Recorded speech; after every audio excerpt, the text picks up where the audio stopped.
అయితే ఇప్పుడు టీడీపీ గెలిచిన దానికి కారణం టీడీపీ కాదంట, వైఎస్ఆర్సీపీ అంట. ఇది నేను అంటున్న మాట కాదు, కాసు మహేష్ అంటున్న మాట.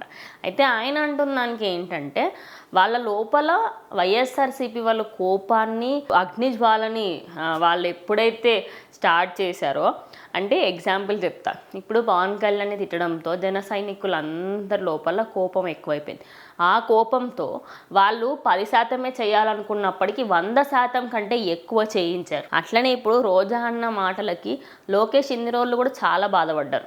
అయితే నారా లోకేష్ని ఎన్నో మాటలు అన్న రోజా ఇప్పుడు ఆమె మాటలు అన్నందు వల్లనే ఓకే ఇన్ని మాటలు అంటున్నారు కదా, వీళ్ళకి మన నిజస్వరూపం ఏంటో చూపెట్టాలని చెప్పి ఇంకా గట్టిగా పోటీ ఇవ్వాలి అని చెప్పేసి అయితే అందుకనే వాళ్ళు గెలిచారు అని చెప్పేసి కాసు మహేష్ అంటున్న మాటలు.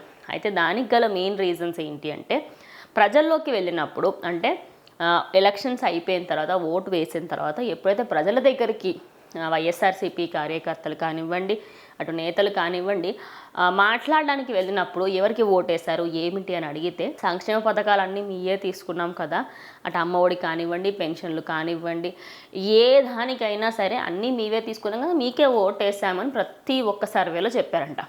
వాళ్ళు చేసిన దాంట్లో, చేపించిన దాంట్లో అన్నిట్లలో ఎక్కడ చూసినా కూడా వైఎస్ఆర్సీపీకి సపోర్ట్గానే జనాలు ఉండేనట. మరి అటు పైసలు తీసుకొని అటు పిల్లల్ని చదివించుకొని, అంటే ఉద్యోగాలు అనేటివి రాలేవు, అది వేరే విషయం, కానీ డబ్బులైతే ఇచ్చాం కదా, డబ్బులైతే ఇచ్చాము, మా అంతటి నుంచి మా ప్రయత్నాలు మేము చేసాము, కొంత గొప్ప ఉద్యోగాలు తెప్పించాం కదా, మరి ఎందుకు జనాలు మనల్ని తొక్కేసి వేరే వాళ్ళకి సీట్ ఇచ్చారు?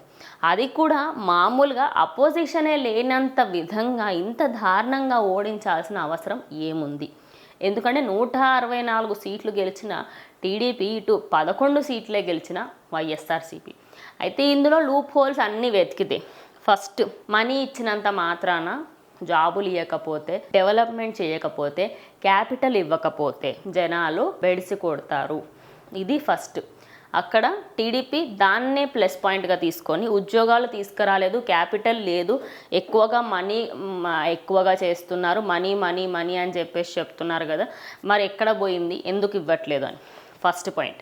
Second point, land tightening act. ఇప్పుడు నేను ఒక పాయింట్ చెప్తే తెలిసిన వాళ్ళకి ఒక రకంగా వినిపిస్తుంది, తెలియని వాళ్ళకి అర్థం అవ్వదు. ల్యాండ్ టైట్నింగ్ యాక్ట్ అర్బన్ పీపుల్కి అందరికీ అర్థమైంది, బట్ విలేజెస్లో వాళ్ళకి ఏమని అర్థమైంది అంటే, ఓకే నా ఉన్నదంతా పోతుంది, నాకేం రాదు ఇంకా, ఓకే అట్లా అంటే జనాలకి నెగిటివ్గా అదాన్ని అర్థం చేపించారు. అండ్ మోర్ ఓవర్లీ వైఎస్ఆర్సీపీ వాళ్ళు ల్యాండ్ టైట్నింగ్ యాక్ట్ గురించి మాట్లాడినప్పుడు కూడా ఎక్కడా కూడా దానికి సంబంధించి క్లియర్ ఇన్ఫర్మేషన్ ఇవ్వరా. ఇది వాళ్ళకి సెకండ్ పాయింట్. ఇదే ల్యాండ్ టైట్నింగ్ యాక్ట్ని పట్టుకొని టీడీపీ వాళ్ళకి అనుకూలంగా మాట్లాడుకున్నారు. ఓకే.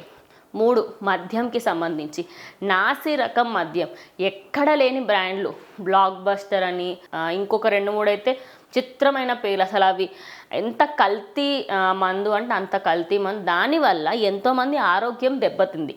అయితే దీంట్లో కూడా టీడీపీకి సంబంధించిన వాళ్ళు ప్రతి ఒక్కరు నాయకుడు ఏం చెప్పాడంటే, మేము వస్తే మంచి బ్రాండ్ల మద్యంని తీసుకొస్తాము, అది కూడా తక్కువ రేట్లో తీసుకొస్తాము. అలాగే లాస్ట్ అండ్ ఫైనల్గా ఓట్లు మనకి ఎందుకు వెయ్యలేదు అంటే, వీటన్నిటినీ మైండ్లో పెట్టుకొని, సరే నువ్వు ఇన్ని చేసినావు అంటున్నావు కదా, మరి ఉద్యోగాలు ఎందుకు రాలేవు, నాసిరకం మద్యం ఎందుకు అమ్మినావు, ల్యాండ్ టైట్నింగ్ యాక్ట్ ఎందుకు చేసినావు, వీటన్నిటికి సంబంధించి జనాలకి ఏంటంటే డౌట్స్ వైఎస్ఆర్సీపీ పెట్టింది, దానికి మీద క్లారిటీ ఇచ్చినందుకు టీడీపీకి ఓటేశారు.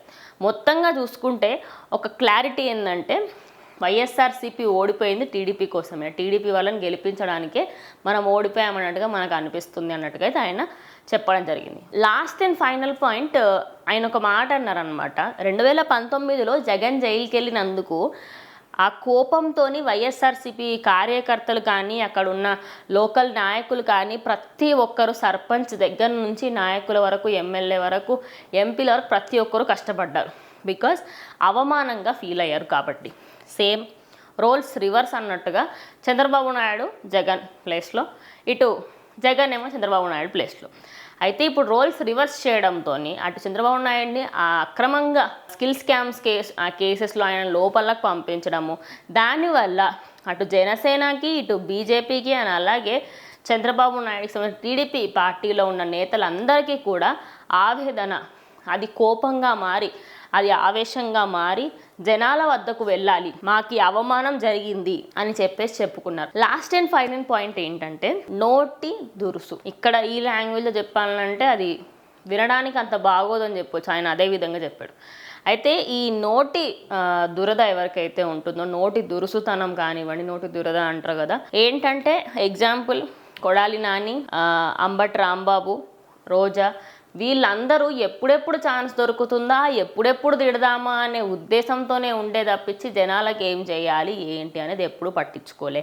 వీళ్ళందరి వల్లనే చిన్న చిన్న విషయాల వల్లనే పోయినాయి అని చెప్పేసి అయితే కాసు మహేష్ రెడ్డి చెప్పడం జరిగింది. సో మీరేమనుకుంటున్నారు, ఈ రీజన్స్ వల్లనే వైఎస్ఆర్సీపీ ఓడిపోయిందంటారా, లేకపోతే ఇంకా వేరే రీజన్స్ ఏమైనా ఉన్నాయంటే ఖచ్చితంగా కామెంట్ చేయండి. ఇది ఇవాళ వీడియో. ఇంకో వీడియోతో మళ్ళీ కలుస్తాం.